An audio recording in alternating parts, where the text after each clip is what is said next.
आंकड़े आपके माध्यम से सदन को और इस सदन के माध्यम से देश के सामने रखना चाहता हूं। जहां जहां भाजपा और कांग्रेस का सीधा मुकाबला था या जहां कांग्रेस मेजर पार्टी थी और साथी के पास 1, 2, 3 सीटें थी, वहां कांग्रेस का स्ट्राइक रेट सिर्फ और सिर्फ 26% है, 26% है। लेकिन जहां किसी का पल्लू पकड़ करके चलते थे, जहां वो जूनियर पार्टनर थे, किसी दल ने उनको कुछ दे दिया मौका, ऐसे राज्यों में कांग्रेस जहां जूनियर पार्टनर थी, उनका स्ट्राइक रेट 50% है और कांग्रेस की 99 सीटों में से ज्यादातर सीटें उनके सहयोगियों ने उनको जिताया है। और इसलिए मैं कहता हूं ये परजीवी कांग्रेस है। 16 राज्यों में जहां कांग्रेस अकेले लड़ी, वहां उसका वोट शेयर इस चुनाव में गिर चुका है। आदरणीय सभापति जी, गुजरात, छत्तीसगढ़ और मध्य प्रदेश, इन 3 राज्यों में जहां कांग्रेस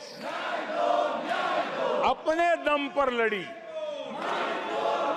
और 64 में से 64 में से सिर्फ 2 सीट जीत पाई है, 64 में से 2।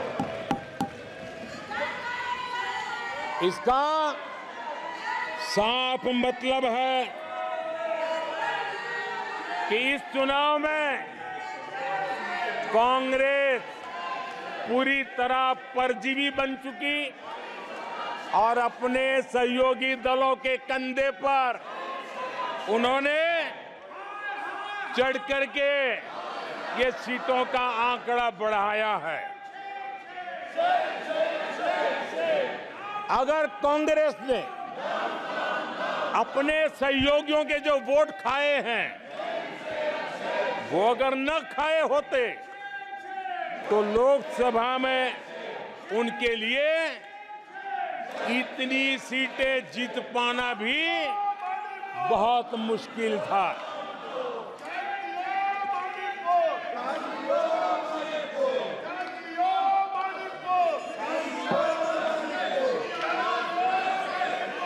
आदरणीय सभापति जी,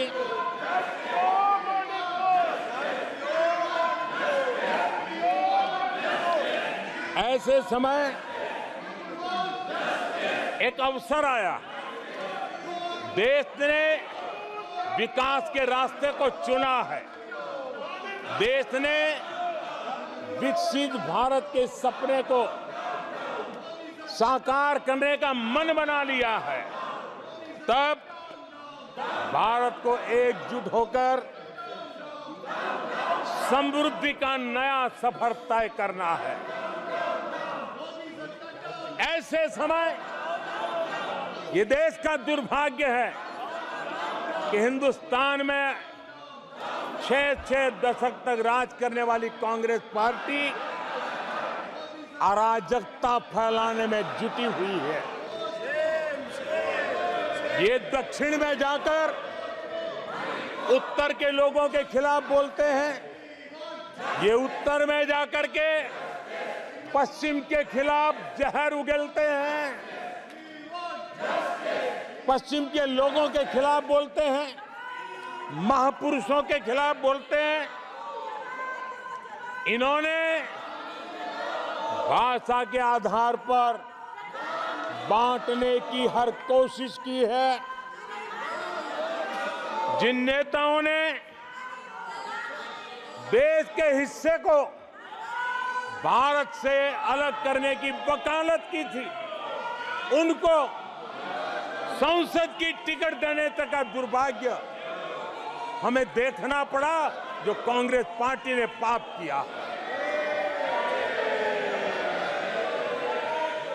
कांग्रेस पार्टी खुलेआम एक जाति को दूसरी जाति के खिलाफ लड़ाने के लिए रोज नई नैरेटिव गढ़ रही है, नए तय अफवाहें फैला रही है।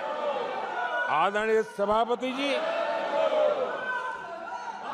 देश के एक हिस्से के लोगों को हीन बताने की प्रवृत्ति का भी कांग्रेस के लोग बढ़ावा दे रहे हैं।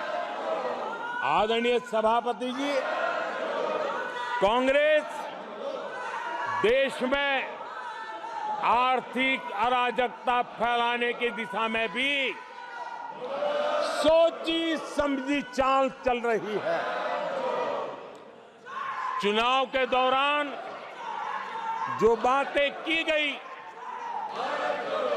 राज्यों में, उनके राज्यों में जिस प्रकार से आर्थिक कदम ये उठा रहे हैं, ये वो रास्ता आर्थिक अराजकता की तरफ देश को घसीटने वाला है। उनके राज्य देश पर आर्थिक बोझ बन जाए, ये खेल जानबूझ करके खेला जा रहा है।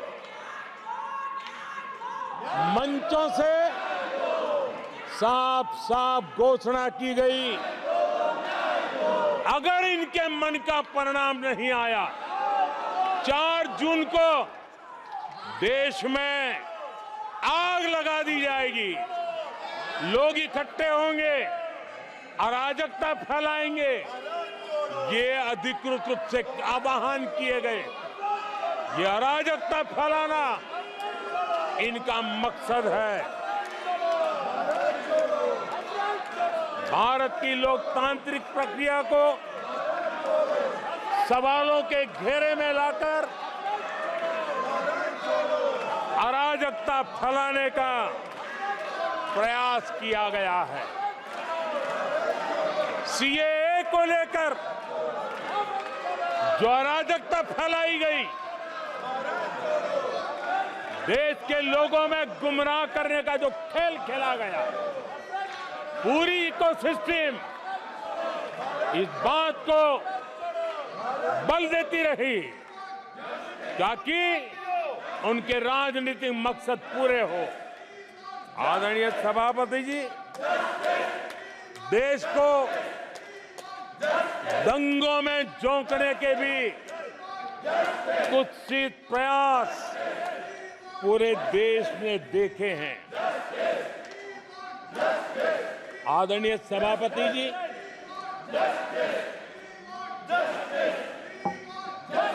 आजकल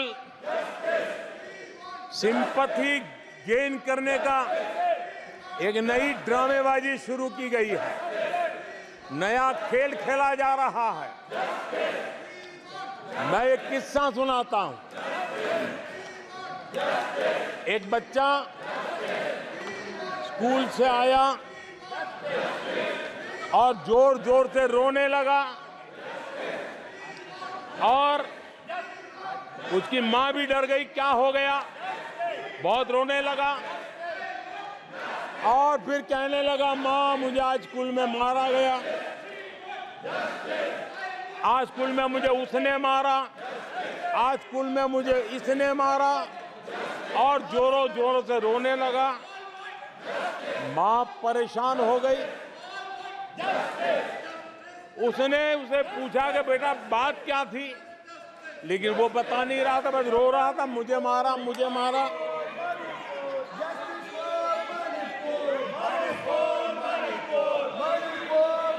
बच्चा ये नहीं बता रहा था कि आज स्कूल में उस बच्चे ने किसी बच्चे को मां की गाली दी थी। उसने ये नहीं बताया किसी बच्चे की किताबें उसने फाड़ दी थी। उसने ये नहीं बताया कि उसने टीचर को चोर कहा था। उसने ये नहीं बताया कि किसी का टिफिन चुरा करके खा गया था। हमने कल सदन में यही बचकाना हरकत देखी है। कल यहां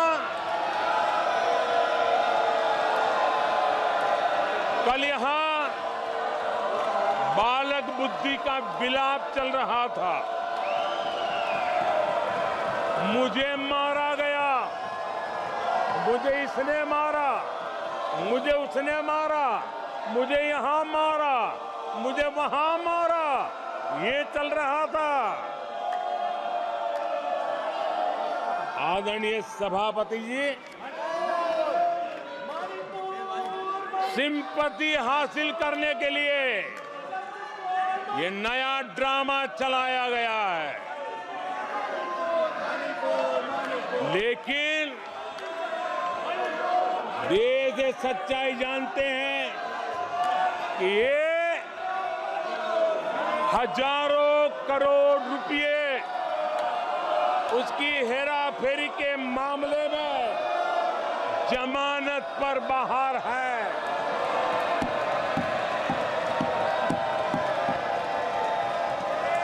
ये ओबीसी वर्ग के लोगों को चोर बताने के मामले में सजा पा चुके हैं। इनको देश की सर्वोच्च अदालत पर गैर जिम्मेदाराना बयान देने के बाद माफी मांगनी पड़ी है। इन पर महान स्वातंत्र सेनानी वीर सावरकर जैसे महान व्यक्तित्व का अपमान करने का मुकदमा है। इन पर देश की सबसे बड़ी पार्टी के अध्यक्ष को हत्यारा कहने का मुकदमा चल रहा है। इन पर अनेक नेताओं, अधिकारियों, संस्थानों पर झूठ बोलने के गंभीर आरोप है और वो केस चल रहे हैं। आदरणीय सभापति जी, बालक बुद्धि में ना बोलने का ठिकाना होता है और न ही बालक बुद्धि में व्यवहार का कोई ठिकाना होता है। और जब ये बालक बुद्धि पूरी तरह सवार हो जाती है तो सदन में भी किसी के गले पड़ जाते हैं। ये बालक बुद्धि अपनी सीमाएं खो देती है तो सदन के अंदर बैठ करके आंखें मारते हैं, आंखें मारते हैं। इनकी सच्चाई आदरणीय सभापति जी अब पूरा देश समझ गया है। इसलिए आज देश इनसे कह रहा है तुमसे नहीं हो पाएगा,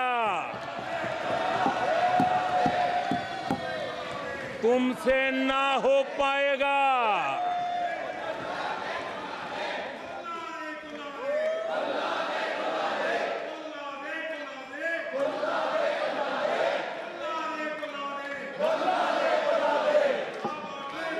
बैठिए माननीय सदस्य प्लीज। ये तरीका आदरणीय अध्यक्ष जी, तुलसीदास जी कह गए हैं,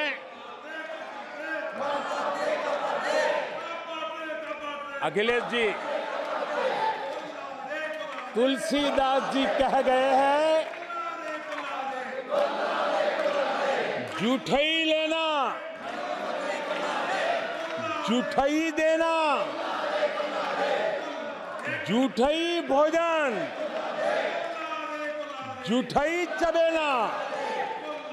तुलसीदास जी ने कहा है, जूठई लेना, जूठई देना, जूठई भोजन, जूठई चबेना।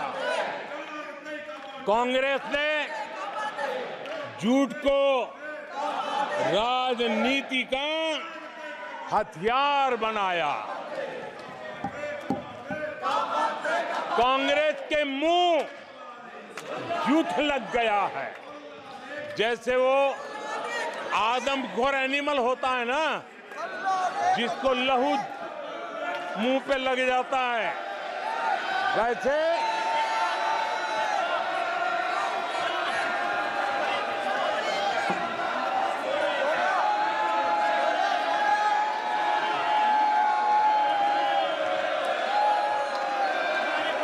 आदरणीय सभापति जी,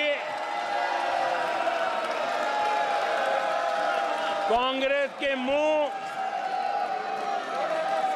झूठ का खून लग गया है। देश ने कल 1 जुलाई को खटाखट दिवस भी मनाया है।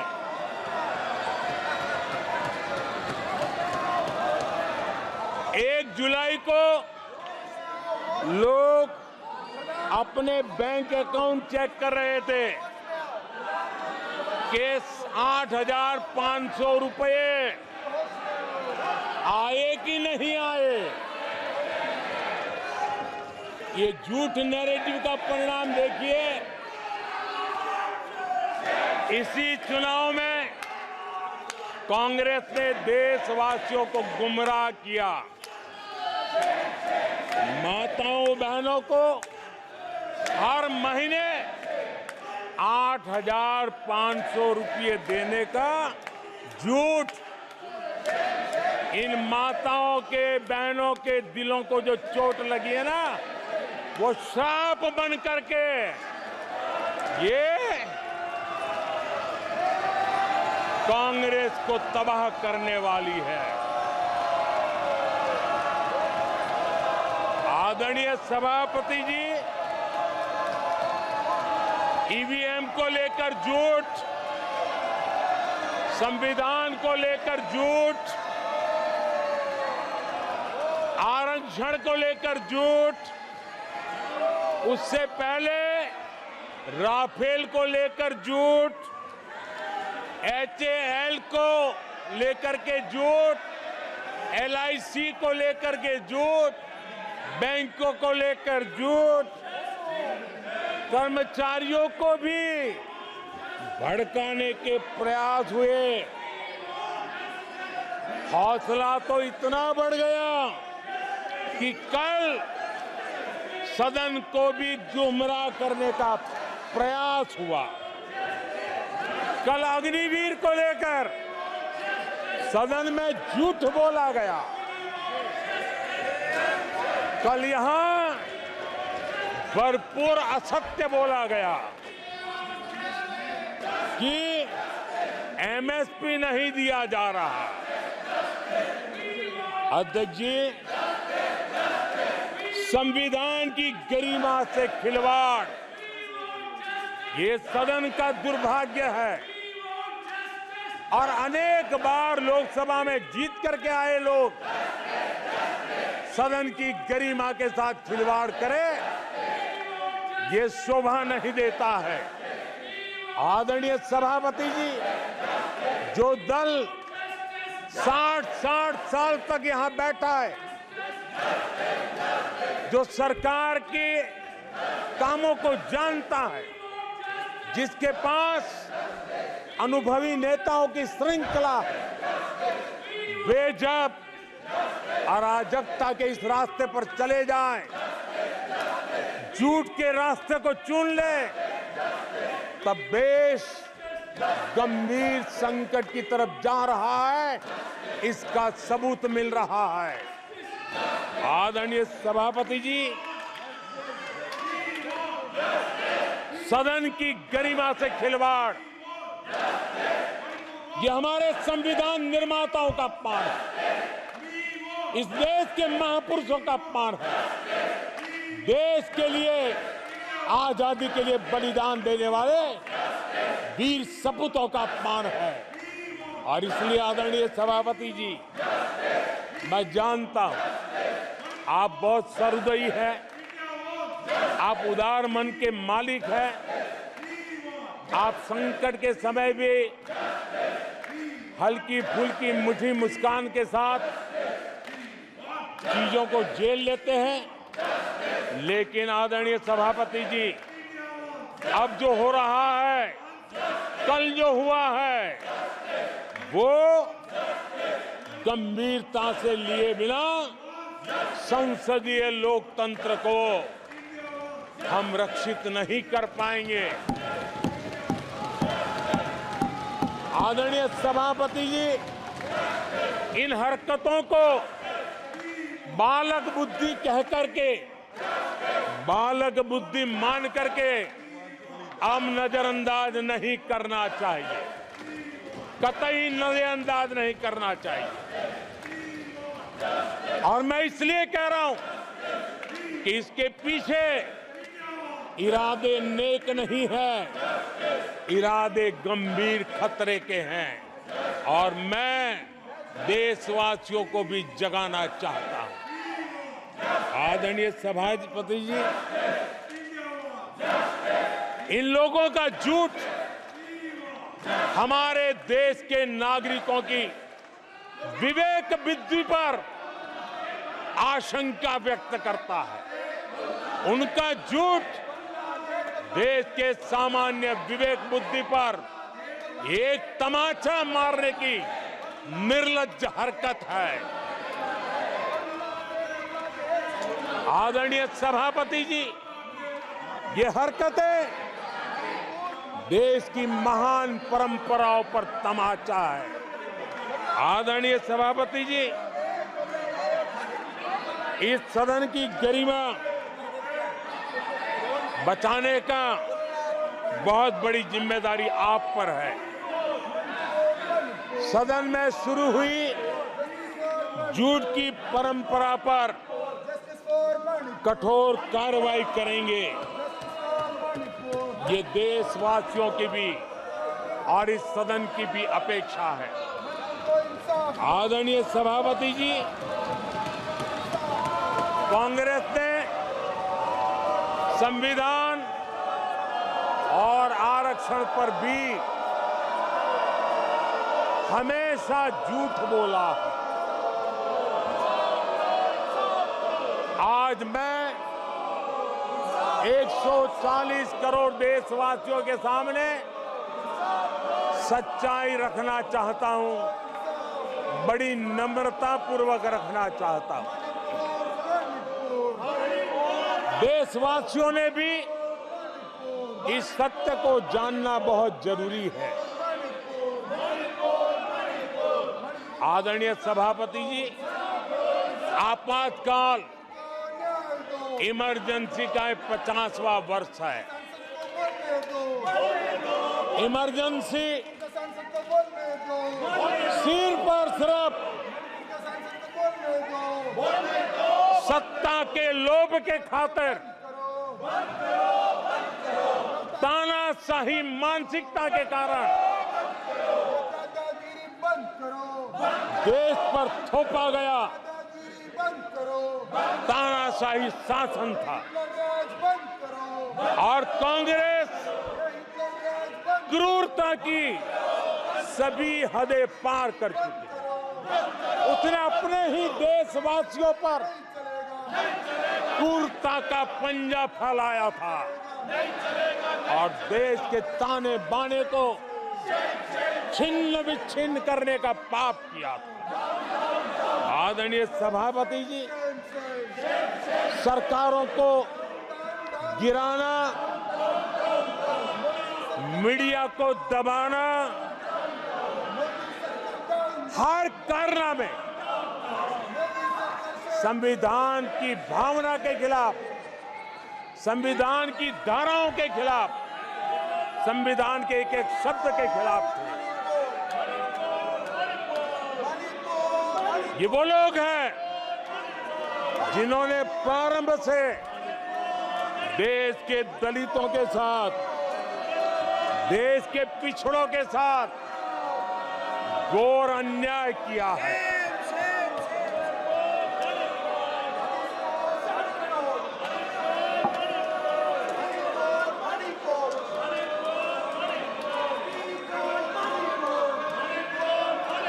आदरणीय सभापति जी,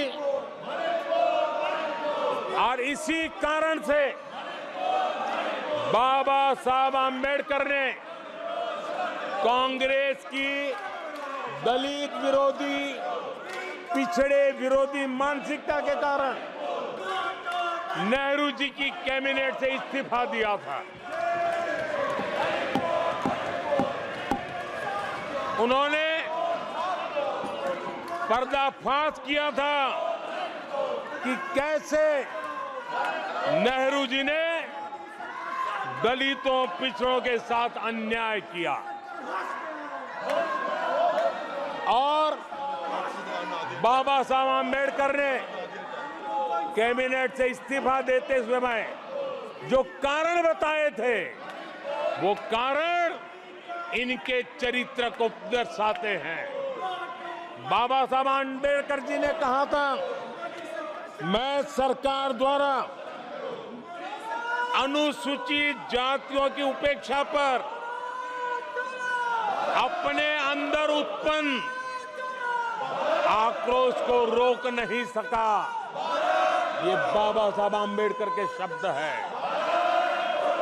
अनुसूचित जातियों की उपेक्षा, इसने बाबा साहब आम्बेडकर को आक्रोशित कर दिया।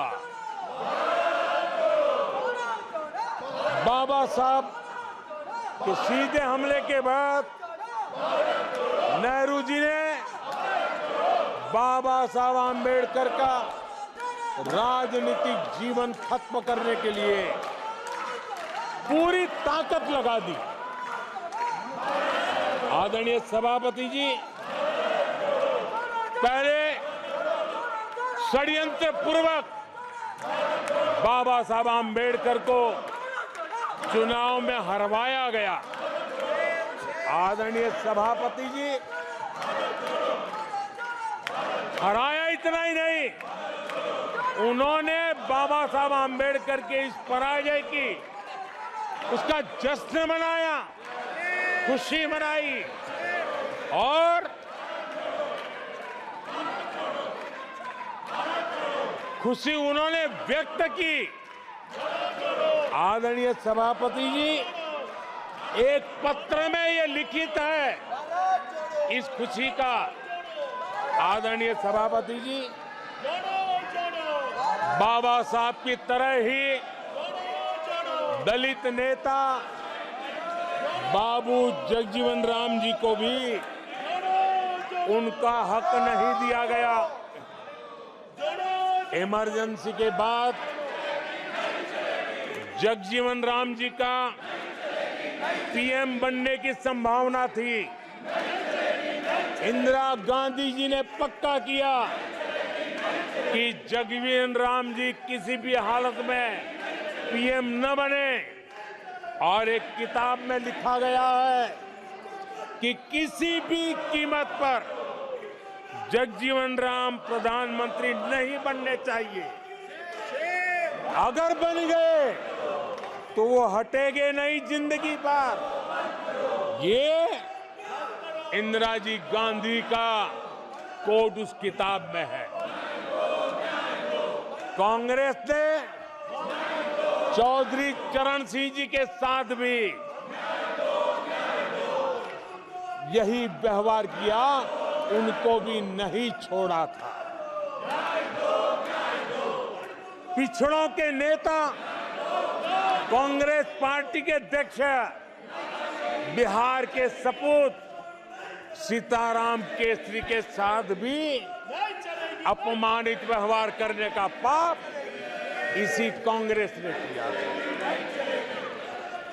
आदरणीय सभापति जी, कांग्रेस पार्टी प्रारंभ से ही आरक्षण की घोर विरोधी रही है।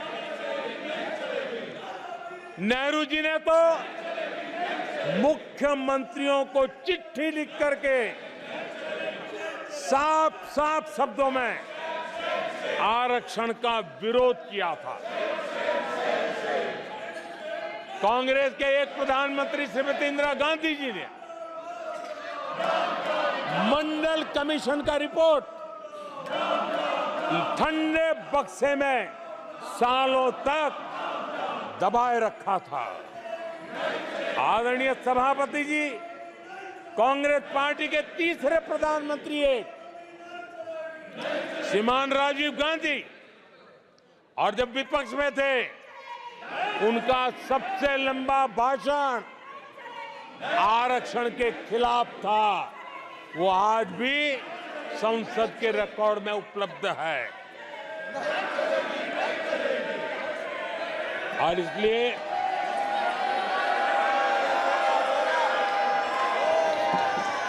आदरणीय सभापति जी, मैं आज एक गंभीर विषय पर आपका और देशवासियों का ध्यान आकर्षित करना चाहता हूं। कल जो हुआ, इस देश के कोटि कोटि देशवासी आने वाली सदियों तक माफ नहीं करेंगे। आदरणीय सभापति जी, 131 साल पहले, 131 ईयर पहले स्वामी विवेकानंद जी ने शिकागो में कहा था, मुझे गर्व है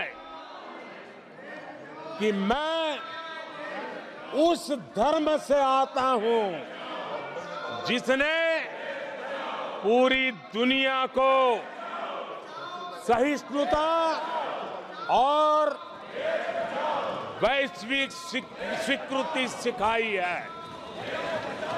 131 साल पहले हिंदू धर्म के लिए विवेकानंद जी ने अमेरिका के शिकागो में दुनिया के दिग्गजों के सामने कहा था। आदरणीय सभापति जी, हिंदू सहनशील है, हिंदू अपनत्व को लेकर के जीने वाला समूह है। इसी कारण भारत का लोकतंत्र, भारत की इतनी विविधताएं, उसका वैविध्य की विराटता आज उसी के कारण पनपी है और पनप रही है। आदरणीय सभापति जी, गंभीर बात है कि आज हिंदुओं पर झूठा आरोप लगाने की साजिश हो रही है, गंभीर षड्यंत्र हो रहा है।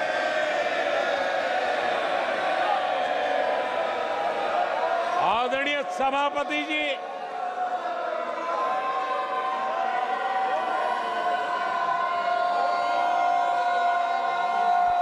आदरणीय सभापति जी,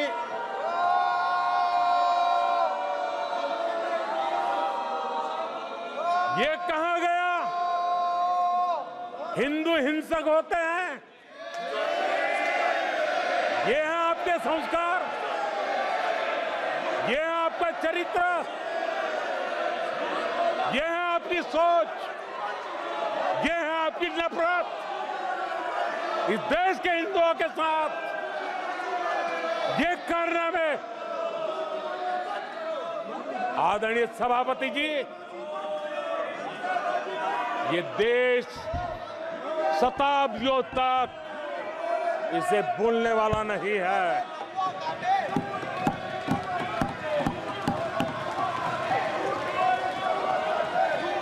कुछ दिन पहले हिंदुओं में जो शक्ति की कल्पना है उसके विनाश की घोषणा की गई थी। आप किस शक्ति की विनाश की बात करते हैं?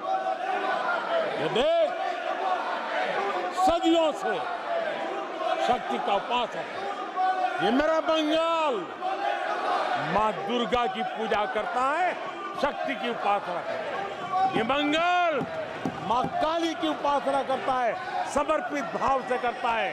आप उस शक्ति के विनाश की बातें करते हो। ये वो लोग हैं जिन्होंने हिंदू आतंकवाद ये शब्द गढ़ने की कोशिश की थी।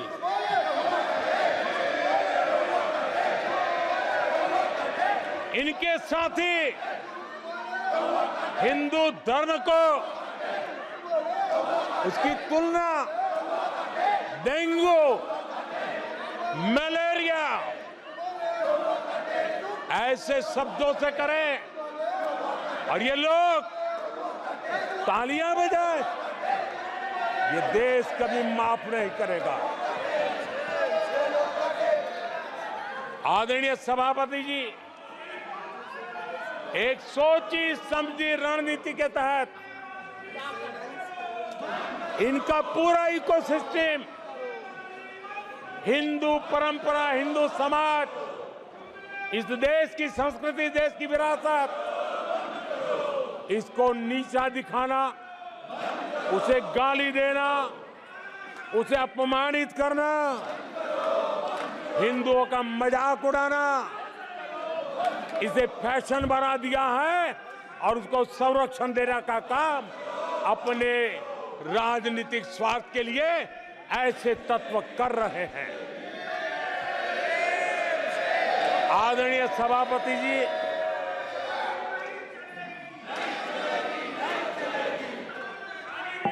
माननीय सदस्य प्लीज। आदरणीय सभापति जी, हम बचपन से सीखते हुए आए हैं, गांव का हो, शहर का हो, गरीब हो, अमीर हो, इस देश का हर बच्चा ये जानता है ईश्वर का हर रूप, आदरणीय सभापति जी, ईश्वर का हर रूप दर्शन के लिए होता है। ईश्वर का कोई भी रूप निजी स्वार्थ के लिए, प्रदर्शन के लिए नहीं होता है। जिसके दर्शन होते हैं उसके प्रदर्शन नहीं होते हैं। आदरणीय सभापति जी, हमारे देवी देवताओं का अपमान 140 करोड़ देशवासियों के दिलों को गहरी चोट पहुंचा रहा है।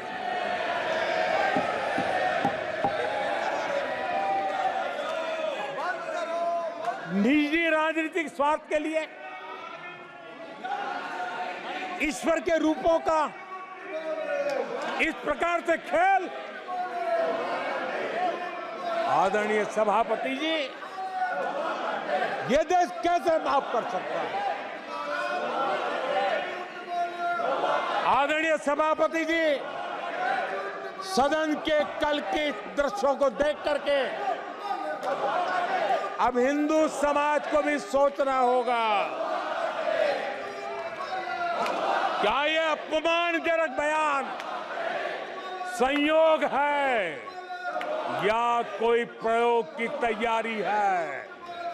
ये हिंदू समाज को सोचना पड़ेगा। आदरणीय सभापति जी, हमारी सेनाएं देश का अभिमान है। सारे देश को उनके साहस और हमारी सेना की वीरता पर गर्व है। और आज सारा देश देख रहा है हमारी सेनाएं, हमारा डिफेंस सेक्टर आजादी के बाद इतने सालों में जितना नहीं हुआ, इतने रिफॉर्म हो रहे हैं। हमारी सेना को आधुनिक बनाया जा रहा है।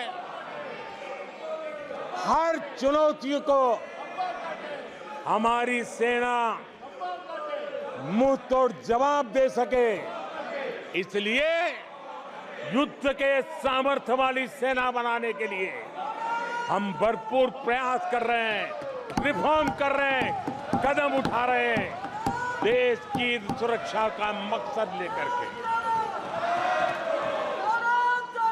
बीते कुछ सालों में बहुत सारी चीजें बदली है। सीडीएस का पद बनने के बाद इंटीग्रेशन और सशक्त हुआ है। आदरणीय सभापति जी, हमारी सशस्त्र सेनाओं के बीच उनके सहयोग से जो लंबे समय से युद्ध शास्त्र के निष्णातों का मत था कि भारत में थिएटर कमांड जरूरी है, आज मैं संतोष के साथ कह सकता हूं कि सीडीएस व्यवस्था बनने के बाद देश में सुरक्षा के लिए जरूरी थिएटर कमांड की दिशा में प्रगति हो रही है। आदरणीय सभापति जी, आत्मनिर्भर भारत, उसमें हमारी सेना को आत्मनिर्भर बनाना, उसकी भी बहुत बड़ी महत्वपूर्ण भूमिका निभाई जा रही है। हमारी देश की सेना युवा होनी चाहिए। सेना दुश्मनों के दांत खट्टे करने के लिए होती है। हमें हमारे युवाओं पर भरोसा होना चाहिए। सेना में युवाओं की ताकत बढ़ानी चाहिए और इसलिए हम लगातार युद्ध योग्य सेना बनाने के लिए रिफॉर्म कर रहे हैं। समय पर रिफॉर्म न करने के कारण हमारी सेना का बहुत नुकसान हुआ है, लेकिन ये सार्वजनिक बातें कहने योग्य नहीं होने के कारण मैं मेरे मुंह को ताला लगा करके बैठा हूं। आदरणीय सभापति जी, देश की सुरक्षा एक गंभीर मसला होता है। आदरणीय सभापति जी, ऐसे रिफॉर्म्स का उद्देश्य किसी भी परिस्थिति में, अब युद्ध के रूप बदल रहे हैं, संसाधन बदल रहे हैं, शस्त्र बदल रहे हैं, टेक्निक बदल रही है। ऐसे में हमें हमारी सेनाओं को उसी चुनौतियों के अनुरूप तैयार करना, ये बहुत बड़ी जिम्मेवारी होती है, जिसको निभाने के लिए गालियां खा करके भी, झूठे आरोप सह करके भी, मुंह पर ताला लगा करके हम काम कर रहे हैं। ऐसे समय देश की सेना को आधुनिक बनाना, सशक्त बनाने के ऐसे समय कांग्रेस क्या कर रही है? ये झूठ फैला रहे हैं। ये डिफेंस रिफॉर्म्स के प्रयासों को कमजोर करने का षड्यंत्र कर रहे हैं। आदरणीय सभापति जी, दरअसल कांग्रेस के लोग कभी भी भारतीय सेनाओं को ताकतवर होते नहीं देख सकते। आदरणीय सभापति जी, कौन नहीं जानता कि नेहरू जी के समय देश की सेनाएं कितनी कमजोर होती थी। हमारी सेनाओं में कांग्रेस ने जो लाखों करोड़ों के घोटाले किए, वही तरीका था जिसने देश की सेना को कमजोर किया है। ये देश की सेनाओं को कमजोर किया।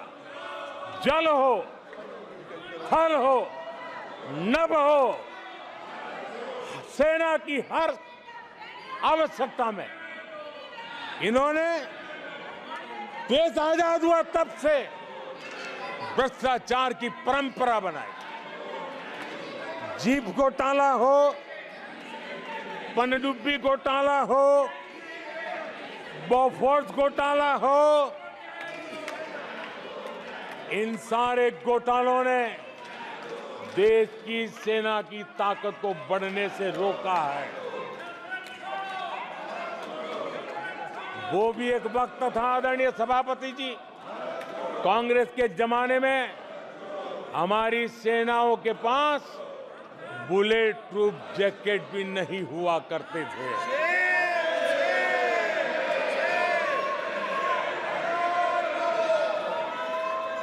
सत्ता में रहते हुए देश की सेना को तो बर्बाद किया ही किया, उसको कमजोर किया ही किया, लेकिन ये कारनामे विपक्ष में जाने के बाद भी चलते रहे। विपक्ष में जाने के बाद भी सेना को कमजोर करने के लगातार प्रयास होते रहे। जब ये कांग्रेस सरकार में थे तो फाइटर जेट नहीं लिए, और जब हमने कोशिश की तो कांग्रेस हर तरह की साजिश पर उतर आई। फाइटर जेट एयरफोर्स तक न पहुंच पाए, इसके लिए साजिशें की गई। और आदरणीय सभापति जी, ये बालक बुद्धि देखिए कि राफेल के छोटे छोटे खिलौने बना करके उड़ाने में मजा लेते थे, देश की सेना का मजाक उड़ाते थे। अध्यक्ष जी, कांग्रेस ऐसे हर कदम का, हर रिफॉर्म का विरोध करती है जो भारत की सेना को मजबूती दे, भारत की सेना को मजबूत बनाए। माननीय सदस्यों, सभा की कार्रवाई माननीय प्रधानमंत्री जी के भाषण तक के लिए बढ़ाई जाती है और सभा की कार्रवाई सारी कार्रवाई पूरे होने तक बढ़ाई जाती है। आदरणीय सभापति जी, समय देने के लिए और समय का विस्तार करने के लिए मैं आपका हृदय से आभार व्यक्त करता हूं। आदरणीय सभापति जी, अब कांग्रेस के लोगों को ये पता चल गया है कि हमारे नौजवानों की ऊर्जा, हमारे सैनिकों का आत्मबल ही हमारे सशस्त्र बलों की सबसे बड़ी शक्ति है। और अब इस पर हमला करके और एक नया तरीका सेना में भर्ती को लेकर सरासर झूठ फैलाया जा रहा है, ताकि लोग, मेरे देश के नौजवान मेरे देश की रक्षा करने के लिए सेना में न जाए, उनको रोकने के लिए षड्यंत्र हो रहा है। आदरणीय सभापति जी, मैं इस सदन के माध्यम से जानना चाहता हूं, आखिर किसके लिए कांग्रेस हमारी सेनाओं को कमजोर करना चाहती है? किसके फायदे के लिए कांग्रेस वाले सेना के संबंध में इतना झूठ फैला रहे हैं? आदरणीय सभापति जी, वन रैंक वन पेंशन को लेकर के देश के शहीद जवानों को उनकी आंखों में धूल झोंकने का प्रयास किया गया।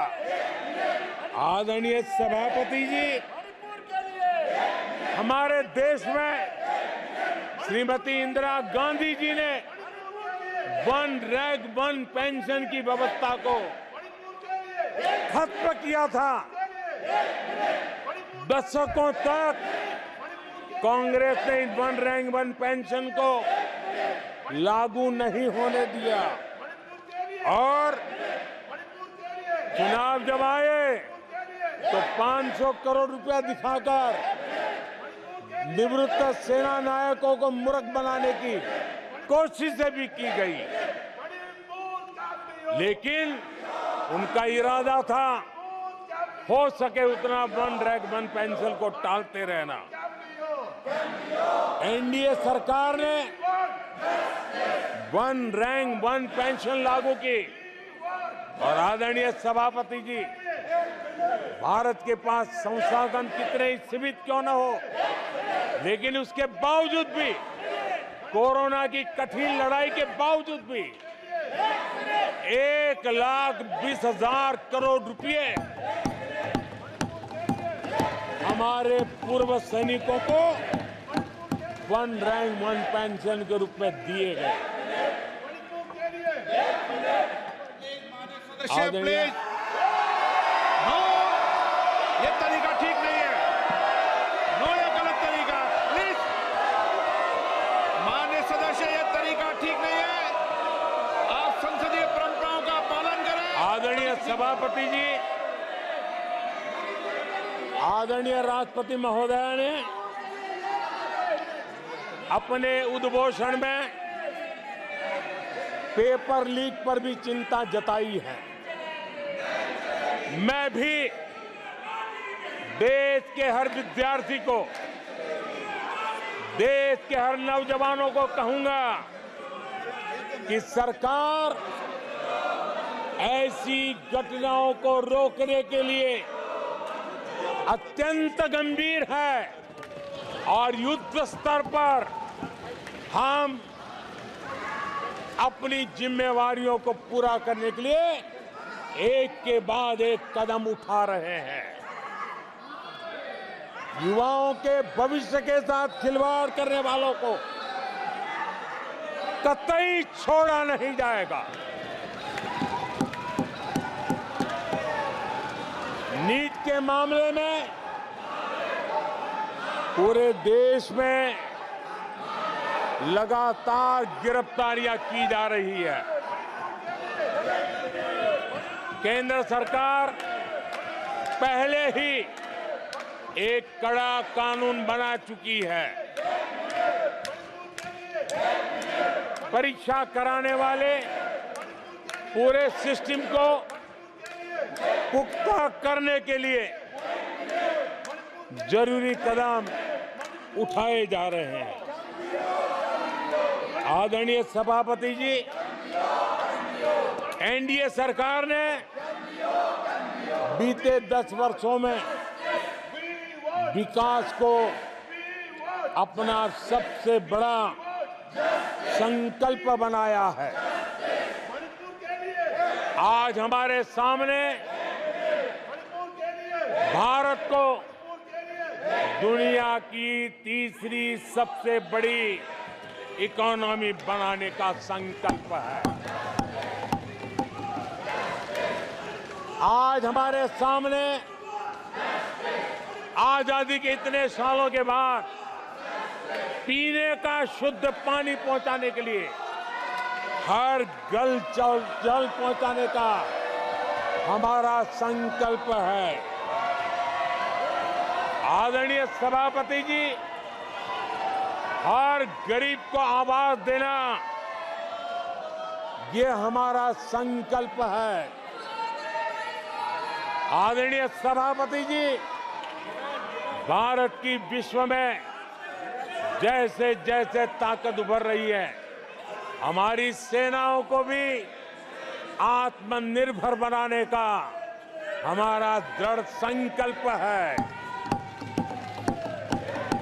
आदरणीय सभापति जी, ये युग हरित युग है, ये युग ग्रीन एरा है और इसलिए दुनिया जो ग्लोबल वार्मिंग से लड़ाई लड़ रही है उसको एक बहुत बड़ी ताकत देने का काम भारत ने बीड़ा उठाया है। हमने रिन्यूएबल एनर्जी का भारत पावर हाउस बने उस दिशा में एक के बाद एक कदम उठाए हैं और उसको अचीव करने का हमारा संकल्प है।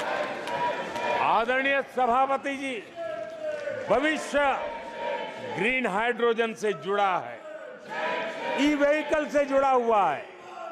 भारत को ग्रीन हाइड्रोजन का हब बनाने के लिए भी हम पूरी तरह संकल्पबद्ध है। आदरणीय सभापति जी, 21वीं सदी आज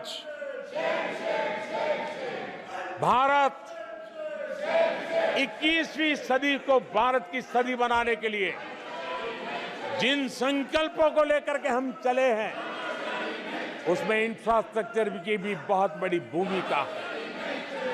हमें आधुनिक इंफ्रास्ट्रक्चर बनाना है, हमें विश्व के सारे बेंचमार्क की बराबरी पे जाना है। आदरणीय सभापति जी, जितना निवेश भारत में इंफ्रास्ट्रक्चर के लिए हुआ है वो इतना पहले कभी नहीं हुआ है और जिसका लाभ आज देशवासी देख रहे हैं।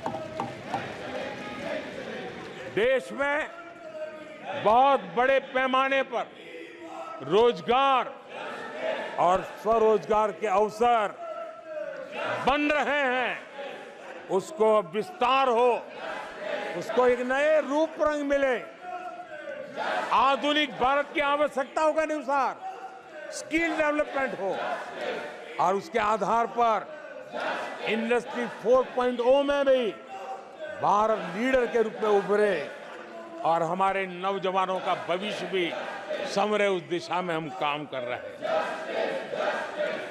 आदरणीय सभापति जी, एक स्टडी है कि पिछले 18 साल में, यह स्टडी बड़ा महत्वपूर्ण है, यह अध्ययन कहता है कि पिछले 18 साल में प्राइवेट सेक्टर में जॉब क्रिएशन में आज सबसे बड़ा रिकॉर्ड बना है।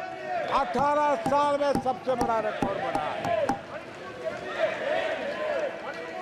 आदरणीय सभापति जी, आज भारत डिजिटल पेमेंट सिस्टम पूरी दुनिया में एक उदाहरण बना है। विश्व के लोग, मैं G20 समूह में जब भी गया, भारत की डिजिटल इंडिया मूवमेंट को लेकर के, डिजिटल पेमेंट को लेकर के विश्व के समृद्ध देशों को भी अचरज होता है और बड़ी जिज्ञासा के साथ हमें सवाल पूछते हैं। ये भारत की सफलता की बहुत बड़ी कहानी है। माननीय सदस्य प्लीज, ये तरीका ठीक नहीं है। नो। आदरणीय सभापति जी, जैसे जैसे भारत आगे बढ़ रहा है, स्वाभाविक है प्रतिस्पर्धा भी बढ़ रही है और चुनौतियां भी बढ़ रही है। जिन्हें भारत की प्रगति से दिक्कत है, जो भारत की प्रगति को चुनौती के रूप में देखते हैं, वो गलत हथकंडे भी अपना रहे हैं। ये ताकतें भारत की डेमोक्रेसी, डेमोग्राफी और डायवर्सिटी पर हमला कर रही है और ये चिंता सिर्फ मेरी नहीं है, ये चिंता सिर्फ सरकार की नहीं है, ये चिंता सिर्फ ट्रेजरी बेंच की नहीं है। आदरणीय सभापति जी, देश की जनता और माननीय सुप्रीम कोर्ट तक सबको इन बातों से चिंतित है। सुप्रीम कोर्ट ने जो कहा है वो कोर्ट मैं आज सदन के सामने रखना चाहता हूं। सुप्रीम कोर्ट का एक कोर्ट देश के करोड़ों करोड़ लोगों के लिए भी कैसे कैसे संकट आने की संभावनाएं दिख रही है, इसकी तरफ इशारा करता है। आदरणीय सभापति जी, सुप्रीम कोर्ट ने अपने एक जजमेंट में बड़ी गंभीरता पूर्वक कहा है, और मैं कोट पढ़ता हूं, ऐसा लगता है इस महान देश की प्रगति पर, ऐसा लगता है कि इस महान देश की प्रगति पर संदेह प्रकट करने, उसे कम करने और हर संभव मोर्चे पर उसे कमजोर करने का एक ठोस प्रयास किया जा रहा है। ये सुप्रीम कोर्ट की बात पढ़ रहा हूं। सुप्रीम कोर्ट आगे कह रही है, इस तरह के किसी भी प्रयत्न या प्रयास को आरंभ में ही रोक दिया जाना चाहिए। देश की सुप्रीम कोर्ट का एक कोर्ट है। आदरणीय सभापति जी, सुप्रीम कोर्ट ने जो भावना व्यक्त की है, इस पर हम यहां वाले या वहां वाले, सदन में है उन्होंने, सदन के बाहर है उन्होंने, सबको गंभीरता से विचार करने की आवश्यकता है। आदरणीय सभापति जी, भारत में भी कुछ लोग हैं जो ऐसी ताकतों की मदद कर रहे हैं। देशवासियों को ऐसी ताकतों से सतर्क रहने की जरूरत है।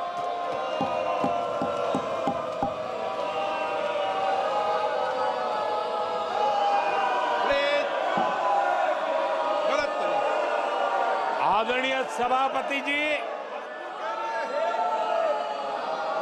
2014 में सरकार में आने के बाद देश के सामने एक बहुत बड़ी चुनौती कांग्रेस के साथ ही कांग्रेस का इकोसिस्टम भी रहा है। ये इकोसिस्टम से मिली खाद पानी, इसके दम पर एक कांग्रेस की मदद से ये इकोसिस्टम 70 साल तक फला फूला है। मैं आज सभापति जी इस इकोसिस्टम को चेतावनी देता हूं। मैं इस इकोसिस्टम को चेताना चाहता हूं।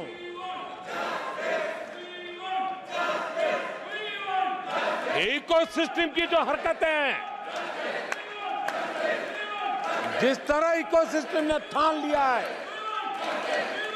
कि देश की विकास यात्रा को रोक देंगे, देश की प्रगति को डिरेल कर देंगे, मैं आज इकोसिस्टम को बता देना चाहता हूं,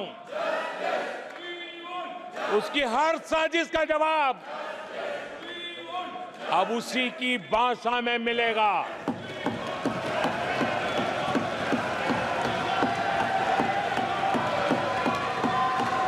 यह देश विरोधी साजिशों को कभी भी स्वीकार नहीं करेगा।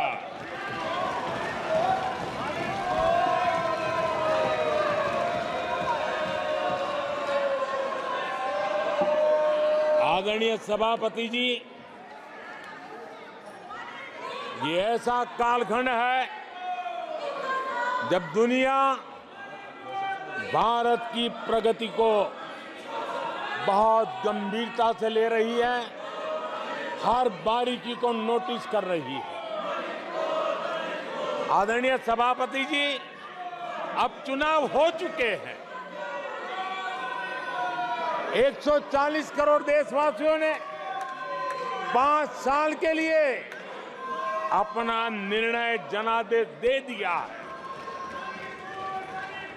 आवश्यक है कि विकसित भारत के निर्माण के लिए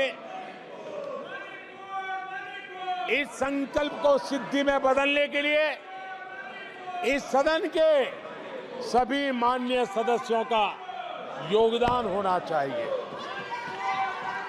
मैं उन सबको निमंत्रित करता हूं कि विकसित भारत के संकल्प को पूर्ण करने के लिए आप भी जिम्मेवारी के साथ आगे आइए।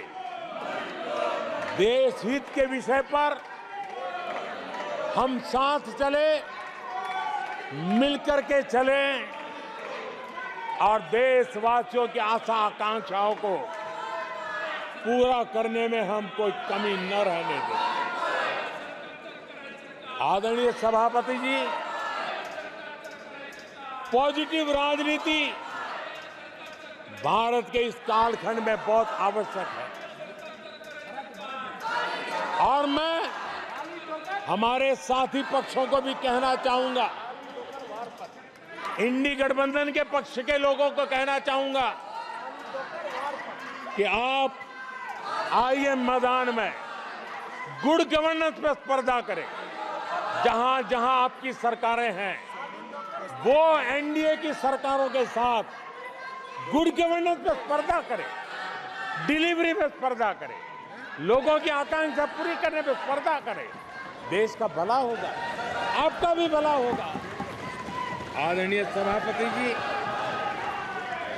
आप अच्छे कामों के लिए एनडीए के साथ स्पर्धा करें।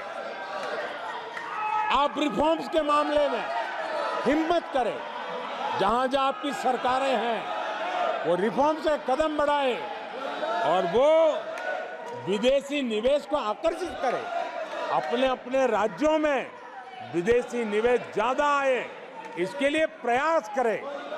उनको ये अवसर है, उनके पास राज्यों में कुछ सरकारें हैं और इसके लिए वो भाजपा की सरकारों से स्पर्धा करें, एनडीए की सरकारों से स्पर्धा करें, सकारात्मक स्पर्धा करें। जिन लोगों को जहां सेवा करने का मौका मिला है वहां पे वे रोजगार के लिए स्पर्धा करें। कौन सरकार ज्यादा रोजगार देती है उस स्पर्धा के लिए मैदान में आए, एक तंदुरुस्त स्पर्धा हो। साथ ही आदरणीय सभापति जी, हमारे यहां भी कहा है कि गहना कर्मणो गति ही, गहना कर्मणो गति है, यानी कर्म की गति गहन है। इसलिए आक्षेप, झूठ, फरेब, डिबेट ऐसी जीतने के बजाय कर्म से, कुशलता से, समर्पण भाव से, सेवा भाव से जरा लोगों के दिल जीतने के लिए कोशिश होनी चाहिए। आदरणीय सभापति जी, मैंने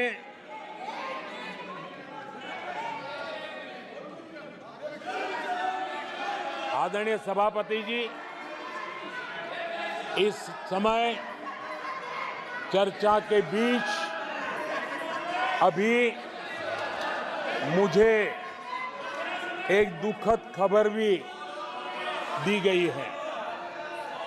यूपी के हाथरस में जो भगदड़ हुई, उसमें अनेकों लोगों की दुखद मृत्यु होने की जानकारी आ रही है।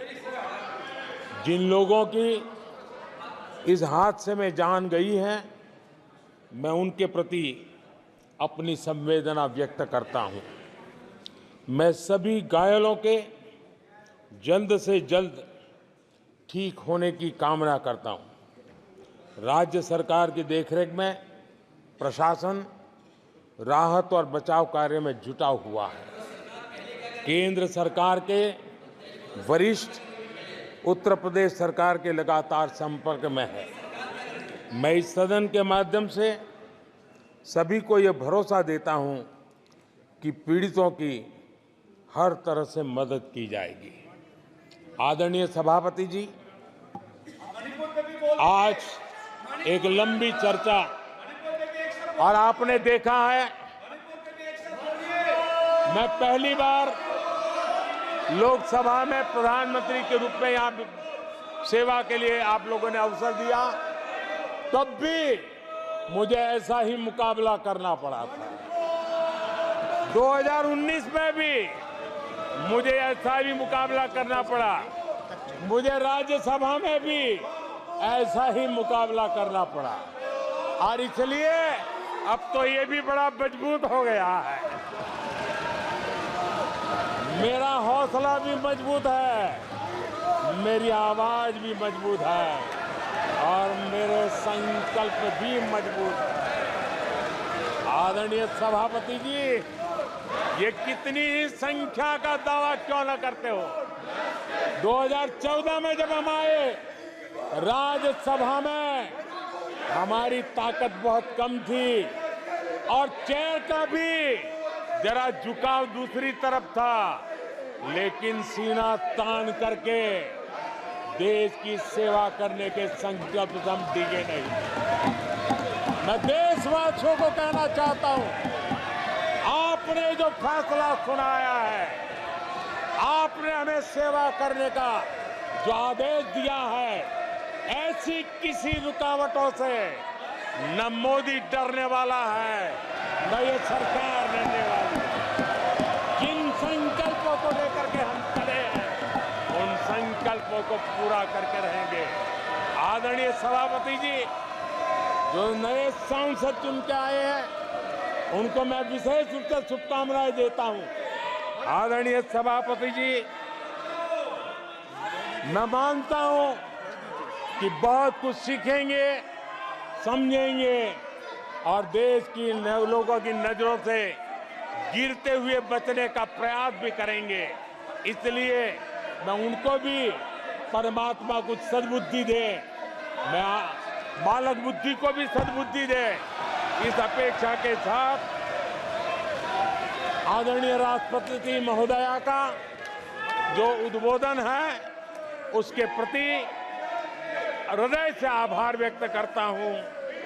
और आपको भी अध्यक्ष जी, आपने मुझे समय दिया, विस्तार से मुझे बात बताने का मौका दिया, और किसी का कोलाहल सत्य की आवाज को दबा नहीं सकता।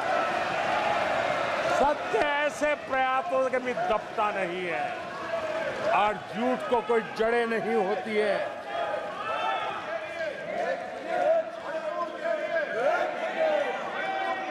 आदरणीय सभापति जी,